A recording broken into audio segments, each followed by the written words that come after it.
नमस्कार। आप देखना शुरू कर चुके हैं नेशनल इंडिया न्यूज के फेसबुक लाइव।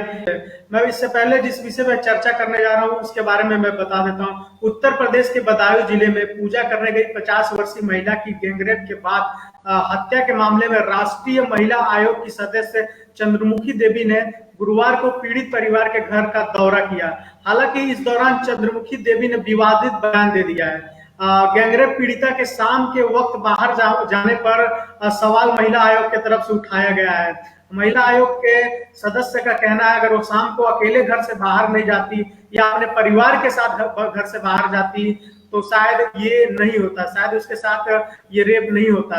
इन्हीं सभी चीजों को लेकर मीडिया में काफी निशाने पर महिला आयोग है और इन्हीं सभी मामलों को लेकर हमारे साथ चर्चा करने के लिए डॉक्टर मनीषा बांगर मौजूद है, जो सामाजिक चिंतक एवं राजनीतिक विश्लेषक हैं। उनसे जानेंगे इस चर्चा में क्या उनकी राय, क्या उनका कहना महिला आयोग ने जो हाल ही में शर्मसार करने वाला जो बयान दिया है। तो बहुत बहुत स्वागत है मैं आपका डॉक्टर मनीषा भाई, बहुत बहुत स्वागत है आपका। धन्यवाद धन्यवाद। जिस तरीके से बदायूं रेप कांड में मंदिर के महंत ने रेप किया, ये बहुत इंसानियत को शर्मसार करने वाला है। माता बहने अब मंदिर में भी सुरक्षित नहीं है, जहाँ धर्म स्थल माना जाता है, जहाँ पूजा पाठ है, तो वहां पर भी योगी राज में सुरक्षित नहीं है। ये शर्मसार करने वाली घटना है। लेकिन दूसरी जो सबसे चीज इससे भी ज्यादा शर्मसार करने वाली चीज है कि महिला आयोग की तरफ से जो बयान आया है, उस बयान के बाद यह कहा जा रहा है कि महिला आयोग ने पीड़िता पर ही सवाल खड़े कर दिए, जो पीड़ित है उसी पर सवाल खड़े कर दिए हैं। पीड़ित महिला आयोग का कहना है कि आखिर वो इतनी रात को बाहर क्यों गई, अकेले क्यों गई, उनको परिवार के साथ जाना चाहिए। इसको लेकर मैम आप क्या सोचती हैं? आप महिलाओं को लेकर हमेशा आवाज उठाती आई हैं, बहुजन महिला हो कोई भी, सबकी आवाज आप हमेशा बनती आई हैं। आपकी क्या सोच है इस मसले पर? रेप या कोई भी जघन्य अपराध होता है महिलाओं के ऊपर, और वो पूरे तमाम पिछड़े दबे कुचले समाज के ऊपर और वंचितों के ऊपर, खासकर जिनको हम इस देश का बैकवर्ड क्लास कहते हैं और या गैर सवर्ण वर्ग कहते हैं, उनके ऊपर जब भी जघन्य अपराध होते हैं तब, और महिला वर्ग, तमाम महिला वर्ग के ऊपर जब भी जघन्य अपराध होते हैं तब इस देश में, इस मीडिया में, इस देश के बुद्धिजीवी लोग और इस देश की ब्यूरोक्रेसी में बैठे हुए लोग, उनके तरफ से एक बहुत ही ज़्यादा प्रेडिक्टेबल रिस्पॉन्स आता है, जिसको कि हम लोग रिएक्शनरी रिस्पॉन्स कहते हैं। यहाँ पर जघन्य अपराध प्रिवेंट करने के लिए इस देश में कुछ नहीं होता है जो होना चाहिए, जैसे कि विचारधारा को ठीक करना, विचारों को ठीक करना, मानसिकताओं को बदलना, धार्मिक मानसिकताओं को बदलना, जो ट्रेडिशनल आउटलुक है, पुरातन दिनों से आती हुई मानसिकताएं हैं, समझ है, उनको बदलना। ऐसी कोशिशें बहुत कम होती है, मगर जघन्य अपराध होने के बाद में रिएक्शन के इसमें बहुत ही बौखला देने वाली और अचरज करने देने वाली और मानवता को शर्मसार करने वाले रिएक्शंस आते हैं। और इनका सिलसिला पिछले 10-15 सालों में, 20 सालों में कुछ ज़्यादा हो गया। जब से बीजेपी की सरकार आई है तब से ना केवल जघन्य अपराध की संख्या बढ़ी है, लेकिन ये जो रिएक्शंस आते हैं, जो जिनके हाथ में बागडोर है लॉ एंड ऑर्डर को रखने के लिए, इनको जस्टिस देने के लिए, न्याय देने के लिए, पुलिस व्यवस्था को अनुरूप रखने के लिए, विक्टिम के अनुरूप रखने के लिए, ये सारी तमाम चीज़ें वैसे न होते हुए आप देखेंगे कि सारा जो है ब्लेम गेम या गलती की जो डायरेक्शन होती है, जिसके ऊपर फिंगर पॉइंट किया जा सकता है, वो विक्टिम के ऊपर ही होती है। तो पुलिस हो तो पुलिस विक्टिम के ऊपर, अपराध की वजह पुलिस विक्टिम के ऊपर डालता है। ब्यूरोक्रेसी में मजिस्ट्रेट हो, सब मजिस्ट्रेट हो, कोई व्यक्ति वहां पर बैठा हो जो वहां पर लिख रहा है, केस को दर्ज कर रहा है, वह विक्टिम के ऊपर डालता है। मीडिया विक्टिम के ऊपर डालता है। जो महिलाएं बैठी हुई है ऐसे आयोग में, वह भी उसके ऊपर डालती है। फिर खाप पंचायत हमने देखा है, वह भी विक्टिम का ही दोष मानती है। अरे तो विक्टिम का दोष कैसा होगा भाई?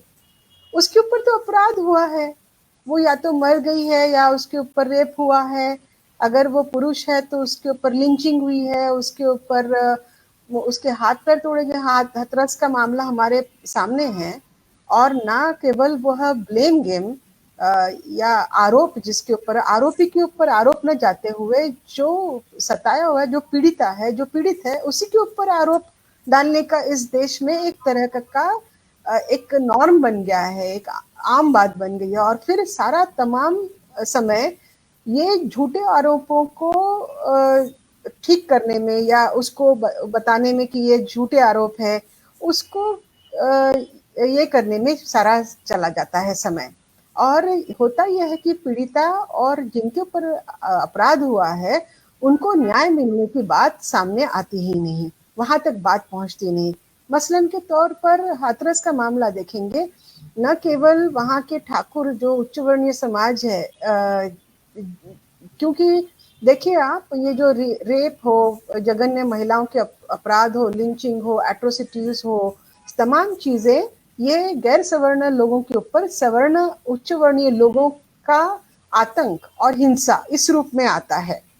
आप एनसीआरबी के सारे आंकड़े देख लेंगे, आप एनएसएस सर्वे के आंकड़े देख लेंगे, आप इंटरनेशनल ह्यूमन राइट्स एजेंसीज और नेशनल ह्यूमन राइट्स एजेंसीज है उनके आंकड़े देखेंगे, तो आप आरोपी की सामाजिक पृष्ठभूमि और जिनके ऊपर हिंसा हुई है उनकी पृष्ठभूमि देखेंगे, तो वो आपको समझ में आएगा कि ये सवर्ण बनाम गैर सवर्ण या सवर्ण बनाम माइनॉरिटीज, इस तरह का मामला हमारे सामने आता है।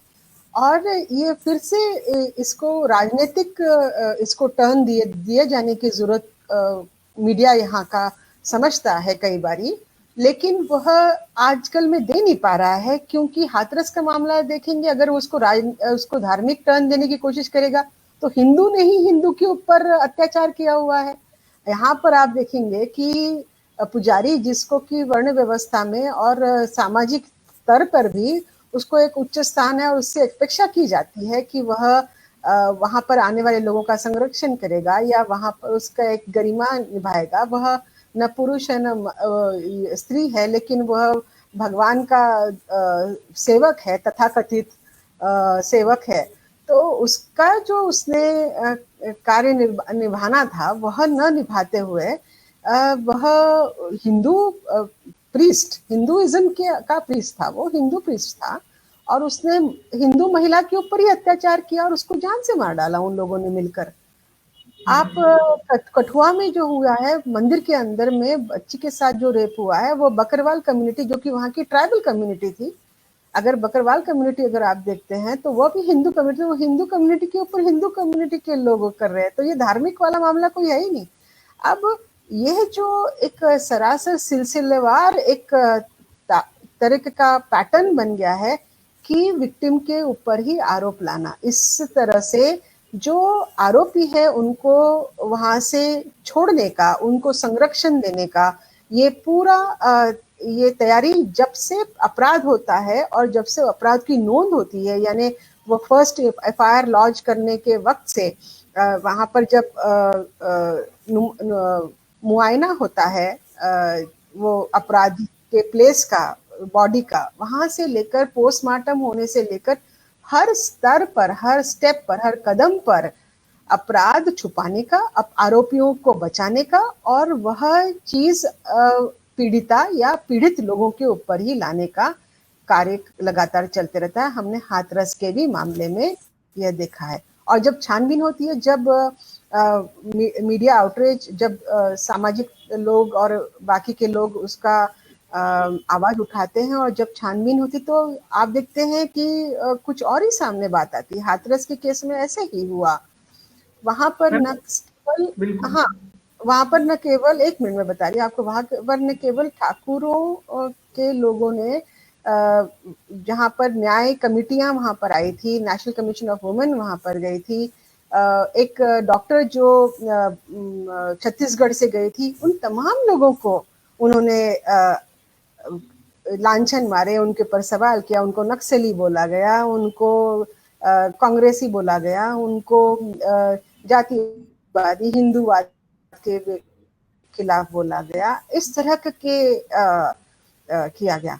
अब जहाँ तक इस महिला का मामला है, आप ये बात ध्यान में रखने की है कि यहाँ पर उसको जो संरक्षण महिला को मिलना चाहिए, चाहे वो रात के 8 बजे निकले या 12 बजे निकले या रात के 8 बजे या सुबह निकले, इसका कोई उससे रिलेशन नहीं है।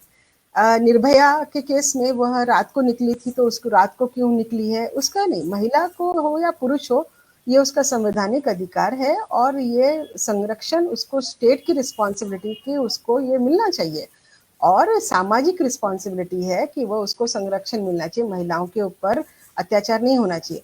रात को निकली, इसका मतलब ये विरोध पकड़ा जाता है कि इसका मतलब यह खराब महिला है, यह अपने आप को अवेलेबल कर रही है, यह व्यभिचारिणी है और ये अपने आप से समझ लेते हैं, अपने आप से। अगर व्यभिचारिणी भी है, अगर वेश्या भी है, अगर वह कोई और कुछ भी है, लेकिन फिर भी उसके ऊपर कोई भी जबरदस्ती नहीं कर सकता, उसके साथ उसकी मानहानि, उसके मोलेस्टेशन, उसका रेप नहीं कर सकता।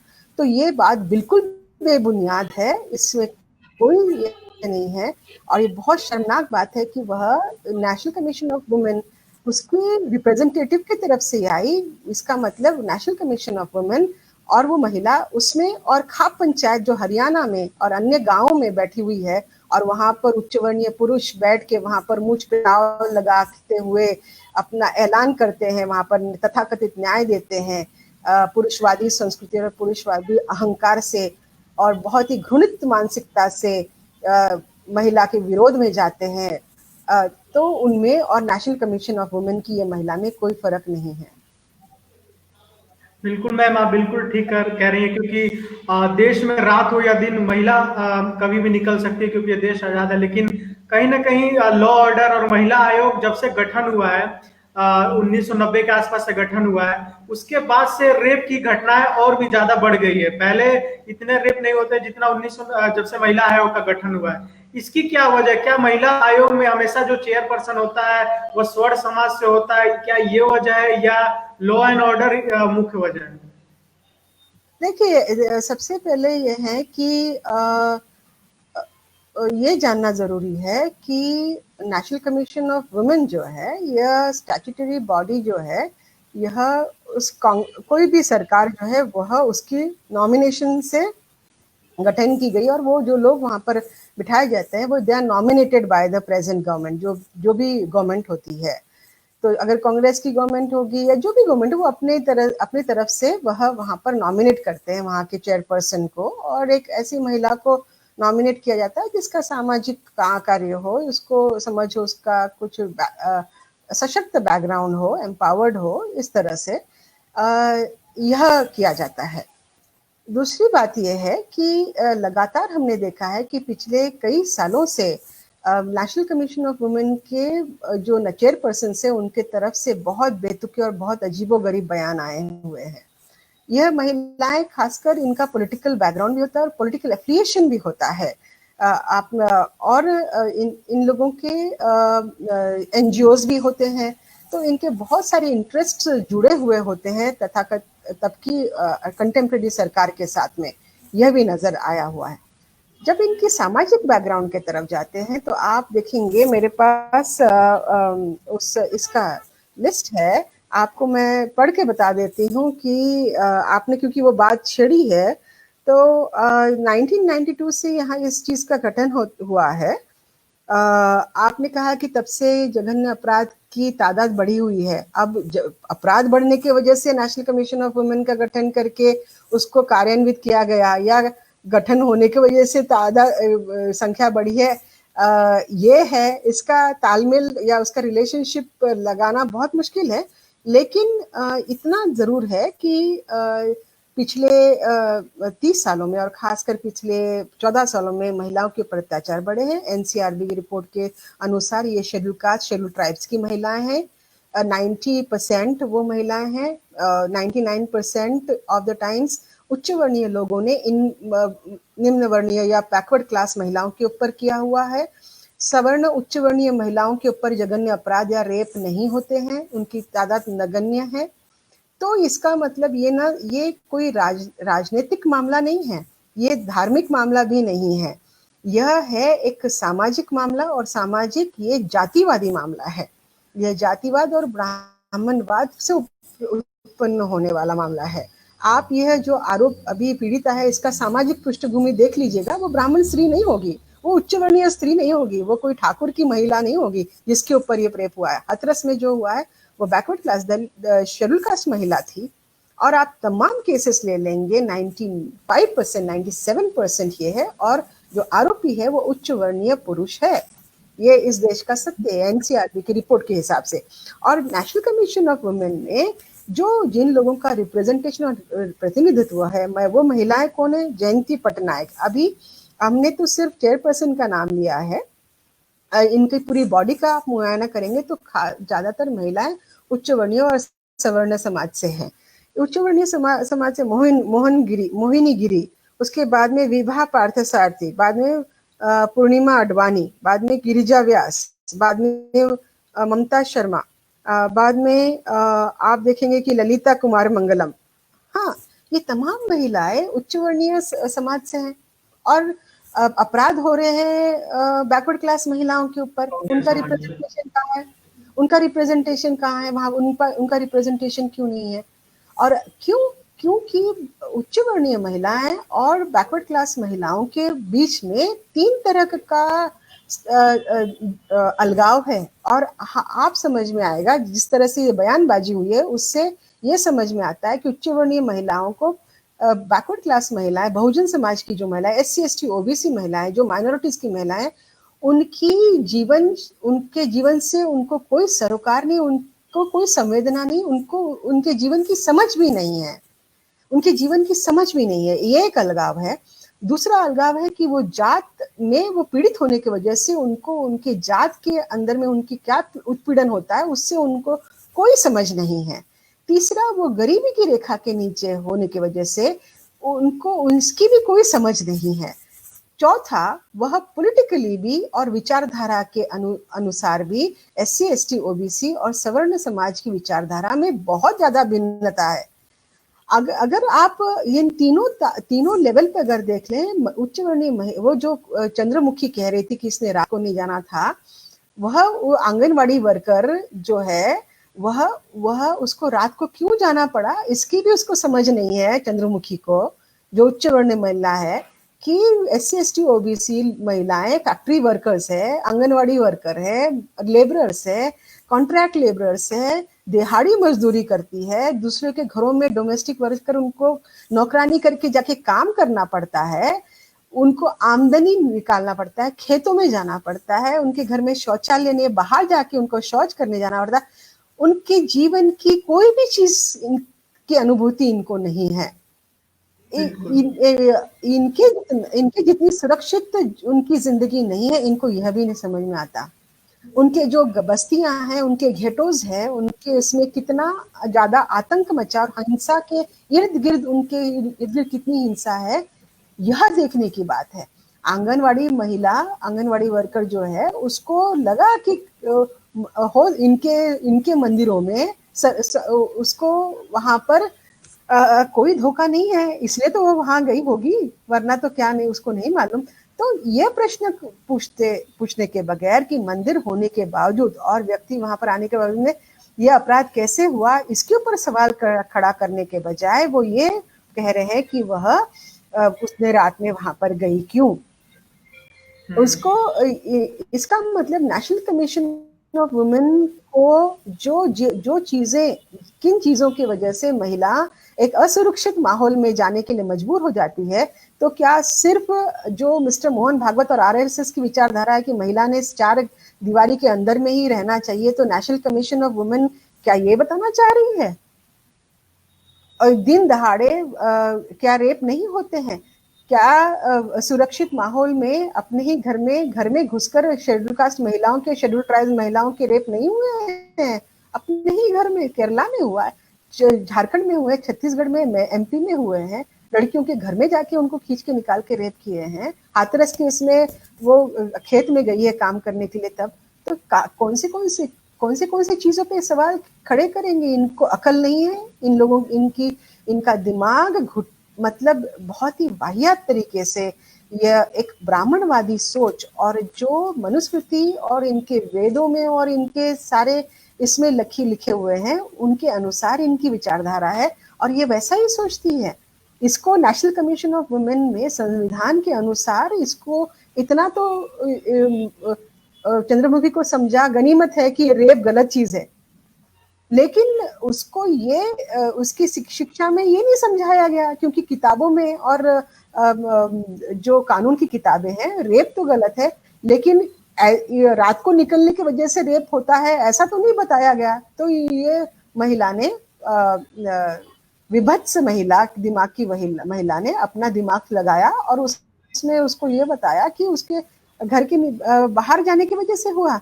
और तो और उसको ये बताया गया कि छोटा बच्चा भी होता, मतलब यह सोच कहाँ से पैदा होती है कि जो मनुस्मृति में लिखा है कि लड़की हो तो छोटा भाई भी उसका संरक्षण कर सकता है, पति संरक्षण कर सकता है, चाहे वो लूला लंगड़ा बहरा काना दारू पीने वाला अपंग क्यों न हो, लेकिन वह सुरक्षा कर सकता है। लेकिन महिला उसको सुरक्षित माहौल में ही रहना चाहिए, पति के इसमें पिता के इसमें, यह मनुस्मृति में लिखा हुआ है। तो इसका मतलब नेशनल कमीशन ऑफ वुमेन जो है वो तो मनुस्मृति के अनुसार उसका यह बयान आया है, वो संविधान के अनुसार वो उसने जगह तो ले बैठी है संविधान के अनुसार, क्योंकि मनुस्मृति के अनुसार उसको तो बैठने का भी हक नहीं है वहां पर।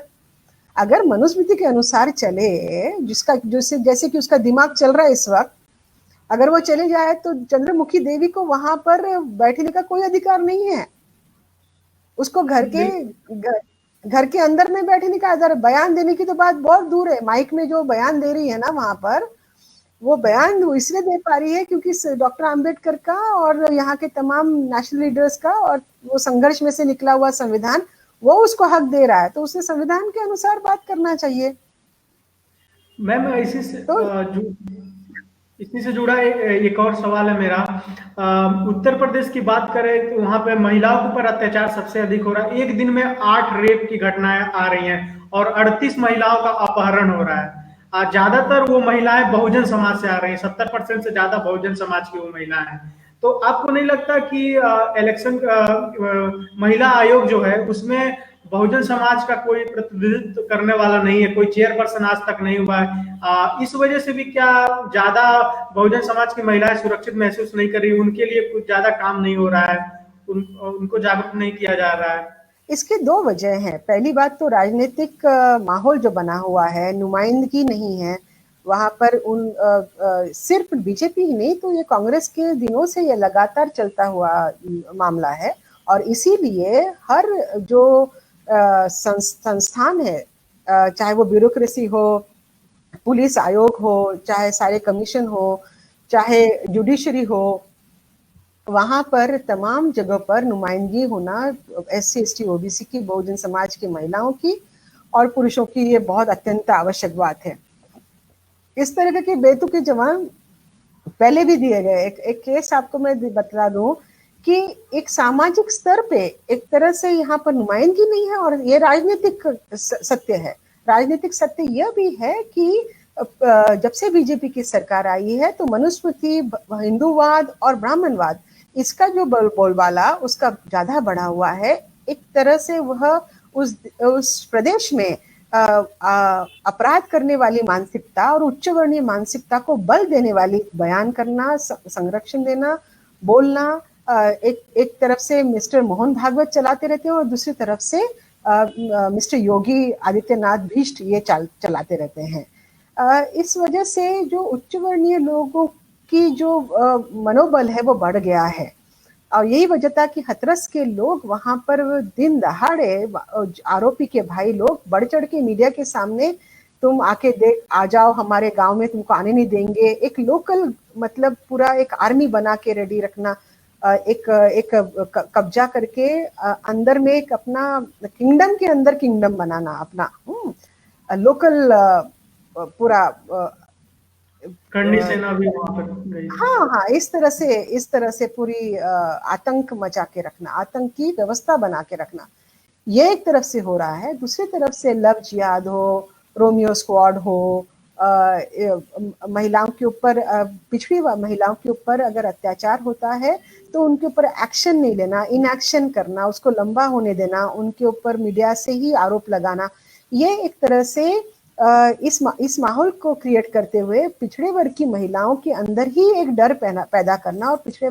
वर्ग के पूरे लोगों का मनोबल डाउन करना कि हमको तो न्याय मिलने ही नहीं वाला है। एक पहली बात है। दूसरी बात, उच्च वर्णीय लोगों का मनोबल बढ़ाना कि आप लोग चाहे जो मर्जी हो, क्योंकि उच्च वर्णीय लोग तो अपने आप को गांव में, प्रदेशों में, सब जगह पर अपने आप को जातिवाद के हिसाब से कंडक्ट करते हैं। तो दबाना और उसमें से अपराध करना एक बात है, लेकिन उनको पूरी तरह से ये आश्वासन होता है कि इसमें से हम बिल्कुल बेझिझक, बिना किसी कलंक के, बिना किसी कॉन्सिक्वेंस के, बिना किसी पनिशमेंट के, बिना किसी इसके कोई इसका हम पे बुरा असर नहीं होगा, न जेल होगी, न पकड़ा जाएंगे। एक कुलदीप सेंगर का हमने देखा हुआ है, वो करता चला गया और वो छोड़ते चले गए, वो उसको बेल मिलती रही, वो बाहर रहा, आरोपी बेल रहा। कितनी सारी महिलाएं हरियाणा में और पंजाब में और यहाँ पर आरोपियों को बेल, उनको छोड़ते रहे, वो उनको पीड़िता के परिवार को और से धमकियां देते रहे, और पीड़िता के पिताजी उन्हें एफआईआर लिखने के जब जाते रहे तो उनको धमकियां करते रहे, और उन पिताजियों को अपनी जान गंवानी पड़ी। कई पिताजी लोगों ने अपनी जहर खा के अपने आप को मार लिया, लड़कियों ने मार लिया। तो इस तरह की जब घटनाएं घटती है तो एक समाज में पूरी तरह से इंडिकेशन जाता है, एक मैसेज जाता है कि इस देश में किसको न्याय मिलेगा, किसके साथ न्याय होगा, किसको न्याय नहीं मिलेगा, कौन छोड़े जाएंगे, कौन को अंदर मारा जाएगा। हैदराबाद के लोगों को, हैदराबाद में जब कांड हुआ था, प्रियंका रेड्डी उच्च वर्णीय महिला थी, तो उसको तुरंत पुलिस लोगों के तरफ से ही न्याय मिल गया, और हाथरस की महिला पिछड़े वर्ग की है तो उसको अभी उसको न्याय मिलने तक ऐसी कितनी घटनाएं हैं। निर्भया का जैसे पता चला कि वो उच्च वर्णीय पृष्ठभूमि से आ रही है, तो उसको जो न्याय मिला वो पूरा देश उसके लिए लड़ गया। सरकार ने उसको बाहर भेजा ट्रीटमेंट के लिए, बाहर से आया, निर्भया एक्ट बन गया, लोग फांसी पे चढ़ गए, उसके भाई को नौकरी लग गई, सारा कुछ हो गया।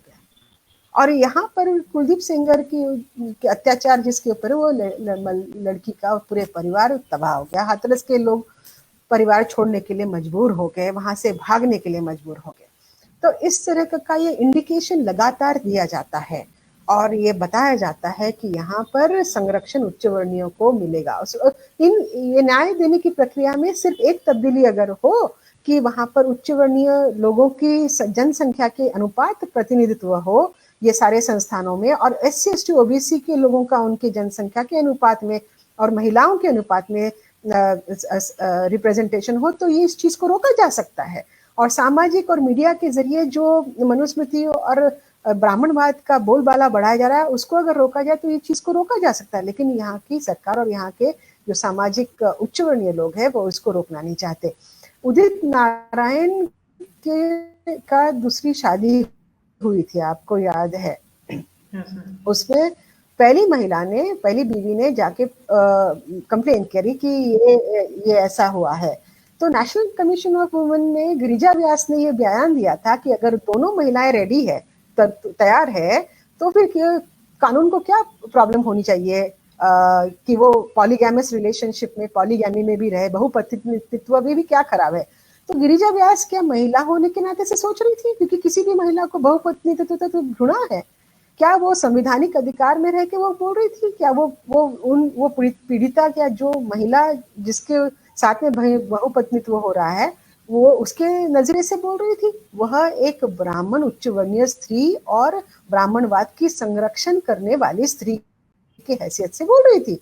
आज संविधान के अनुसार बहुपत्नीत्व या पॉलीगैमी ये अपराध है, बाइगैमी अपराध है, लेकिन वह उसको अपराध नहीं लगा। वो उसी तरह से आज जिसको marital rape national commission of women को अपराध नहीं लगता है, क्योंकि मनुस्मृति और उसमें लिखा है कि पुरुष की इच्छा अगर हुई तो महिला ने अपने आप को उपलब्ध करना चाहिए, उसको मैरिटल रेप उसको अपराध लगेगा ही नहीं। आज वह उसी चीज को दोहरा रही है। वो नेशनल कमीशन ऑफ वुमेन की वो महिला जो वहां पर गई रिप्रेजेंटेटिव, वो अपराधी है, मैं तो कहती हूँ, क्योंकि वह रेप के अपराध को ही वो अपराध नहीं, या विक्टिम को ही अपराधी के कटघरे में लाके खड़ा करना, इसका मतलब अपराधियों को और आरोपी लोगों को बेबुनियाद छोड़ देना, और वो जो अपराध हुआ है उसके लिए जस्टिफिकेशन क्रिएट करने की कोशिश वो कर रही है। जिस तरह से खाप पंचायत के लोग कह रहे थे कुछ दिनों पहले, अभी 7-8 साल पहले की बात है, कि जब 11-15 रेप हुई थी एक डेढ़ 3-4 गांवों में, पूरी रेप की बाढ़ आ गई थी, तब वहां के लोग, वहां के खाप पंचायत के उच्च वर्णीय के ठाकुर वो मूछ पे ताव लगा के कह रहे थे कि इन्होंने चाइनीज फूड खाया है, इन लड़कों ने चाइनीज फूड खाया है और इन्होंने दारू पी है, तो इसका मतलब दारू पिया हुआ आदमी रेप कर सकता है, यह वह बताने की कोशिश कर, उसको छोड़ देना चाहिए, उसको उसके ऊपर उतना कड़ी सजा नहीं होनी चाहिए, उसकी सजा होनी नहीं चाहिए। इस तरह से यह बीजेपी और आरएसएस और उच्च वर्णीय मानसिकता और ब्राह्मणवाद की जो मानसिकता है, इसको नेशनल कमीशन ऑफ वुमेन, ये जो इनका नाम क्या बताया आपने मेरे, देवी जो अभी नेशनल, चंद्रमुखी देवी, ये देवी है, और यह देवी को भी समझना चाहिए कि देवी को का मनुस्मृति में कोई हैसियत नहीं है, वो देवी की भी कोई हैसियत नहीं है। अगर वो देवी को बोलने का कुछ मिला है, हैसियत मिली है, फ्रीडम मिला है, तो वो है इस देश के संविधान की वजह से, तो वो अपने आप को संविधान के इस देश की सवर्ण महिलाओं ने अपने आप को करना चाहिए, ना कि अपने पुरुषों के राजनीति में और पुरुषों के धार्मिक सांस्कृतिक दमन में उसमें भाग लेकर महिलाओं के अत्याचार को जस्टिफाई करना और महिलाओं के ऊपर ही आरोप लगाना, यह काम उन्होंने छोड़ देना चाहिए। मैम, इस पूरे मामले में मैनिपुलेट करने का भी काम महिला आयोग की तरफ से किया गया, क्योंकि पहले तो चंद्रमुखी देवी ने बयान दिया, बाद में सभी लोग इसका विरोध करने लगे, पूरा देश विरोध करने लगा, महिला आयोग का हाय हाय होने लगा, तो इसके बाद महिला आयोग की तरफ से ये कहा जाता है कि चंद्रमुखी देवी ने जो कहा उसका हम साथ नहीं देते हैं, ऐसा कहकर वो मैनिपुलेट भी करने का काम किया गया है। दोनों लोग एक ही संस्था साथ हैं, लेकिन अलग अलग बातें कर भी करते हैं। नहीं, एक्चुअली क्या है कि उच्च वर्णीय और ये जो इनका जो रणनीति है इसी तरह से चलती है। आपने देखा होगा कि मैं थोड़ा पुरातन काल में लेकर जाना चाहूंगी कि जब भी इनको हिंसा करनी होती थी, हमेशा वह सिर्फ देवों का ही उपयोग नहीं करते थे, तो महिला का भी उपयोग करते थे, चाहे वो दुर्गा हो और क्या हो, तमाम महिलाएं हैं, उन लोगों का उपयोग और दुरुपयोग करके उनको सामने लाया जाता। तो ये जो महिलाएं हैं, चाहे हेमा मालिनी हो, चाहे ये जो इतने जघन्य अपराध होने के बावजूद बीजेपी में बैठी हुई स्मृति ईरानी हो, अब उनकी तो अलग ही कहानी है। मतलब अगर मैं मामला निकालूं तो इन्होंने तो खुद ऐसे अपराध किए हुए हैं, तो इनकी चुप्पी साधना, इन लोगों ने समर्थन करना। अनुपम खेर की मिसेस ने भी पिछले वक्त एक रेप हुआ था, तो उन्होंने भी इस तरह से बयान दिया था कि, और खासकर जब बीएचयू में लड़कियों को मारा पीटा गया था, पुलिस ने बनारस हिंदू यूनिवर्सिटी में वहां पर, और उनके ऊपर पुलिस ने डंडे मारे थे, तो अनुपम खेर की मिसेस ने उसने कहा था कि लड़कियों ने वहां पर इस तरह से करना ही नहीं चाहिए था, उन्होंने बोलना ही नहीं चाहिए था। तो बीजेपी ने ये जो महिलाएं रखी है, ये देवी टाइप की महिलाएं, ये देवियों का काम कर रही है, यह ब्राह्मणवाद को और मनुस्मृति के जो विचार है उसको ही आगे बढ़ाने का काम कर रही है। उनको नहीं समझ में आता है कि इससे उनका खुद का कितना नुकसान है और उनका सवर्ण महिलाओं का कितना नुकसान है और तमाम महिलाओं का कितना नुकसान। ठीक है, अब इस चर्चा का विदा लेने का समय आ गया है, क्योंकि जो भी काफी समय हो गया है, लेकिन जो आपने व्यू पॉइंट दिया मैम इस पूरे मामले को लेकर, जो महिला आयोग की तरफ से शर्मसार करने वाला बयान आया था, जो व्यू पॉइंट आपने दिया, ये बहुजन समाज को अपनाना चाहिए कि उनका भी प्रतिनिधित्व करने वाला कोई महिला आयोग में रहना चाहिए, कोई बड़े स्तर पर रहना चाहिए, तभी जाकर महिला पर हो रहे अत्याचार रुकेगा। क्योंकि पिछले कुछ सालों में जिस तरीके से हमेशा से बहुजन समाज पे लगातार अत्याचार होते आए हैं। और जो महिला आयोग है उसमें जितने भी चेयरपर्सन रहे हैं, ज्यादातर 99% सभी ब्राह्मण और स्वर्ण समाज से ही लोग आते हैं, कोई भी बहुजन समाज का नहीं है। तो इसमें भी चेंजेस आने चाहिए, इसमें भी कहीं ना कहीं रिजर्वेशन आना चाहिए कि महिला आयोग में भी जिस तरीके से SC ST OBC के भी लोग वहां पर रहना बहुत जरूरी है, खासकर चेयरपर्सन पे, और तभी जाकर कुछ हो सकता है। क्योंकि लगातार बहुजनों पर इस तरीके से रेप की घटनाएं बढ़ रही हैं। हाथरस मामले के बाद ये मामला आया, इसमें भी पुलिस ने बोला है कि पहले कुएं में गिरने से मौत हुई है, बाद में जब ये मामला तुल पकड़ा तब कुछ। हम मैम आप कुछ कह रही थी? मैं इसमें एक ऐड करना चाहूंगी जाते जाते। क्या आपको मेरी आवाज आ रही है? यस मैम, आ रही है। मैं इसमें एक चीज जोड़ना चाहूंगी कि इसमें इस चीज को बल मिलता है, इस चीज को ये चीज पुनः प्रूव हो जाती है कि सिर्फ राजनीतिक आरक्षण महिलाओं को मिलने से महिलाओं के प्रश्न सुलझने वाले नहीं है। क्यों?